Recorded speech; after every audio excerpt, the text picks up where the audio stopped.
Pour l'exercice 60, on nous dit, soit f la fonction définie sur R par f de x est égale à 2 plus cosinus de x facteur de e puissance 1 moins x. Première question, montrer que pour tout x appartenant à R, f de x est strictement plus grand que 0. En observant l'expression de f, on a du 2 plus cosinus de x. On sait que cosinus de x est compris entre moins 1 et 1. Donc on précise ici, tout comme le sinus de x. Et donc la plus petite valeur prise par cosinus, c'est moins 1 en rajoutant 2. À cette plus petite valeur, on obtient 1, donc cosinus de x plus 2, on peut expliquer que sa plus petite valeur prise est 1, donc qu'il est positif. Et l'exponentielle d'un réel, on sait que c'est toujours strictement positif. Donc on va expliquer que chacun des facteurs de ce produit est strictement positif. Et par conséquent, le produit est donc strictement positif. Donc pour tout x appartenant à R, cosinus de x est compris entre moins 1 et 1. On rajoute 2 à chacun des membres de cette double inégalité. Moins 1 plus 2 donne 1. Au milieu, on a 2 plus le cosinus de x. Et ici, 1 plus 2 nous donne 3. Et comme c'est une simple addition, les inégalités sont conservées. Et donc, à l'aide de cette inégalité, on peut dire que 2 plus cosinus de x est strictement plus grand que 0, car 1 est strictement plus grand que 0. De plus, on sait que l'exponentielle d'un réel est strictement plus grand que 0. Il ne reste plus alors qu'à faire le produit de ces deux nombres strictement positifs pour dire que ce produit est strictement plus grand que 0 par produit y de signes. Et ici, on reconnaît f de x. C'est QFD, ce qu'il fallait démontrer. Pour la question 2, on nous dit, on admet que pour tout réel x, racine de 2 cosinus de x moins pi sur 4 est égale à cosinus de x plus sinus de x. Cette égalité n'est pas dure à démontrer si on connaît les formules d'addition de sinus et cosinus. On utilise celle pour le cosinus de a moins b, où le a c'est le x et le b c'est le pi sur 4. Et comme on l'admet ici, pas besoin de faire cette démonstration. On nous dit démontrer que la fonction f est strictement décroissante sur R. Donc on connaît le lien entre le signe de la dérivée et les variations d'une fonction, dérivée positive, fonction croissante, dérivée négative, fonction décroissante, dérivée nulle, fonction constante. Donc si on veut montrer que f est décroissante sur R, on a alors besoin d'étudier le signe de la dérivée pour montrer que sa dérivée elle est négative sur R. Donc déjà se souvenir de l'expression de f. Ici le cosinus est dérivable sur R. En rajoutant 2, ça reste dérivable sur R. 1 moins x, fonction affine, donc dérivable sur R. L'exponentielle est dérivable sur R. Composé de deux fonctions dérivables sur R, donc dérivable sur R. Et donc produit de deux fonctions dérivables sur R, f est donc dérivable sur R. Donc on peut dire que f est dérivable sur R comme produit d'une somme et d'une composée de fonctions dérivables sur R. Et ensuite ici, on voit que f est de la forme d'un produit. F est égal à u fois v, où le u c'est le 2 plus cosinus de x, et le v c'est l'exponentielle de 1 moins x. On rappelle que la dérivée d'un produit c'est u'v plus uv', et on a besoin de u' et de v'. Pour dériver cosinus, on a besoin de savoir que cette dérivée c'est moins sinus de x. On précise au passage que la dérivée de sinus c'est cosinus. Donc ici la dérivée d'une constante, on sait que c'est 0 lorsqu'elle est en addition. Pas besoin d'écrire ce 0. On passe directement à cosinus de x qui a pour dérivée moins sinus de x. Donc u' c'est moins sinus de x. Et ici pour dériver l'exponentielle de 1 moins x, on reconnaît la forme exponentielle de u qui a pour dérivée u'e de u. Le u c'est le 1 moins x. Le u' c'est alors moins 1 car dérivé de 1 en addition ou en soustraction donne 0. Dérivé de x c'est 1, avec le moins on obtient donc moins 1. Donc pour dériver cette expression, on commence par écrire le u', c'est-à-dire le moins 1. Une fois qu'on a écrit le moins 1, on nous dit écrire e de u, c'est-à-dire exactement la même chose qu'on a dérivé. Donc c'est ça que nous avons dérivé. On réécrit exactement ce que nous avons dérivé. Et maintenant qu'on sait que f est dérivable sur R, on va donc appliquer la formule de la dérivée du produit. On commence par u'. U' c'est le moins sinus de x. On écrit moins sinus de x fois v. V c'est l'exponentielle de 1 moins x. On écrit exponentielle de 1 moins x. Ensuite plus u. Le u c'est le 2 plus cosinus de x. On met plus 2 plus cosinus de x entre parenthèses. Ensuite fois v'. Ici le v' c'est le moins 1 exponentielle de 1 moins x. On écrit moins 1 exponentielle de 1 moins x avec des parenthèses pour séparer le fois et le moins. Et ensuite, on sait que le but d'avoir dérivé, c'est d'étudier le signe de la dérivée. Donc, on donne bien évidemment la priorité à la factorisation. Si on a des facteurs communs, on commence par factoriser. L'exponentielle de 1 moins x apparaît comme facteur commun. On peut même prendre ce moins qui va avec ce moins 1, car ce moins n'est rien d'autre que moins 1. Notre facteur commun est alors moins exponentielle de 1 moins x. On ouvre des crochets pour écrire ce qui reste. On a pris le moins et l'exponentielle, il nous reste alors le sinus de x. On écrit alors sinus de x. Et pareil ici, on a pris le moins 1 et l'exponentielle de x. Il nous reste alors le 2 plus cosinus de x, qu'on peut garder ou pas avec ces parenthèses. Si on garde les parenthèses, on met des crochets. Et bien évidemment, comme c'est un plus, c'est une perte de temps que de rajouter cette information. Il est préférable de directement mettre 2 plus cosinus de x, car plus, lorsqu'on enlève la parenthèse, ne change rien dans les parenthèses. Et du coup, on n'a pas besoin de crochet.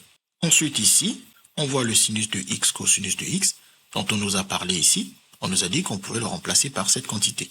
Donc, on peut le réécrire si on veut dans cet ordre. Mais le plus important, c'est de dire que le cosinus de x plus sinus de x peut être remplacé par la racine de 2 cosinus de x moins pi sur 4. On le remplace alors par cette expression qui nous a été donnée comme admis dans l'énoncé. On obtient ainsi l'expression de la dérivée de f. Une fois qu'on a la dérivée de f, on veut montrer que la fonction est décroissante et donc que cette dérivée est négative.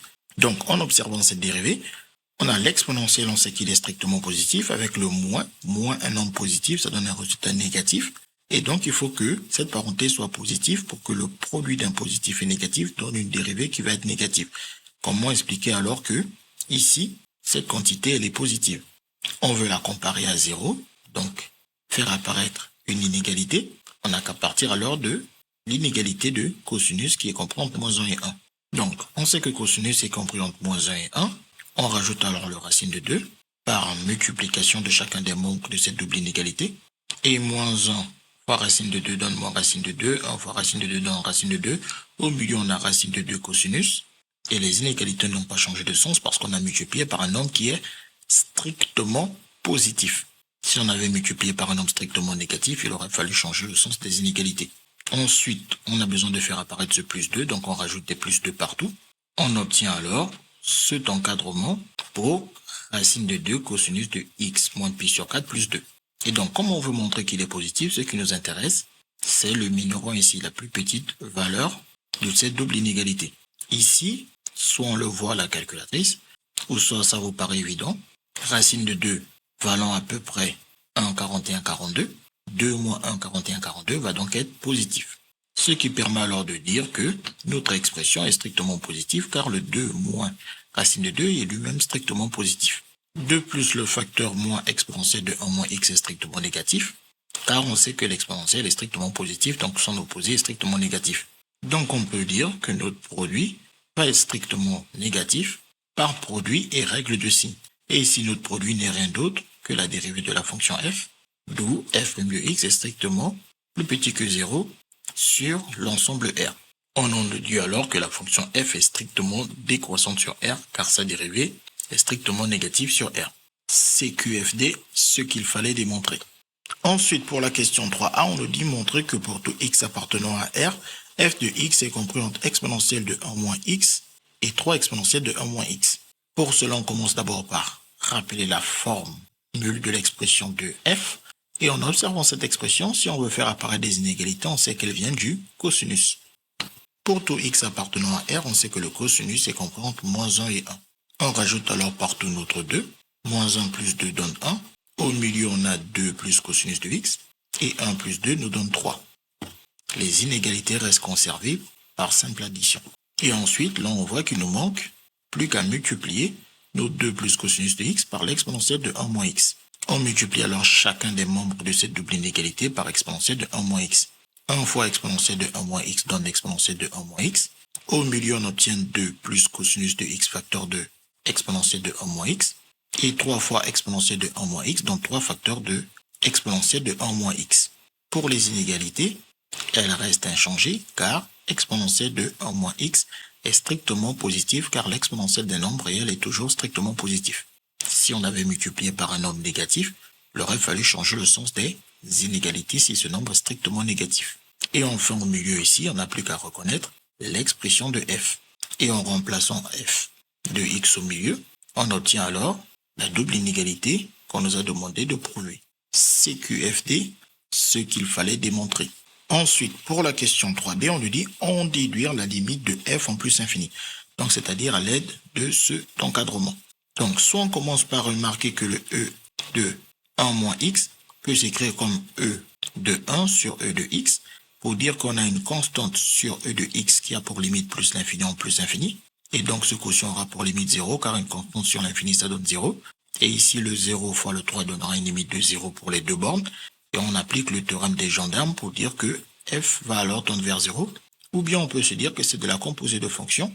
On peut aller dire, posons grand x égale à 1 moins x. La limite de grand x quand petit x tend vers plus l'infini va donc être moins plus l'infini, qui donne moins l'infini. Avec le 1, ça reste moins l'infini. Et donc le calcul de la limite de e de 1 moins x, par changement de variable, devient alors la limite de e de grand x quand grand x tend vers moins l'infini. Car à la place de 1 moins x, on a mis notre grand x parce que grand x c'est 1 moins x.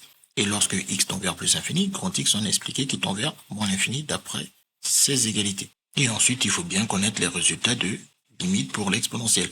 En moins l'infini, l'exponentielle a pour limite 0. En plus l'infini, l'exponentielle a pour limite plus infini.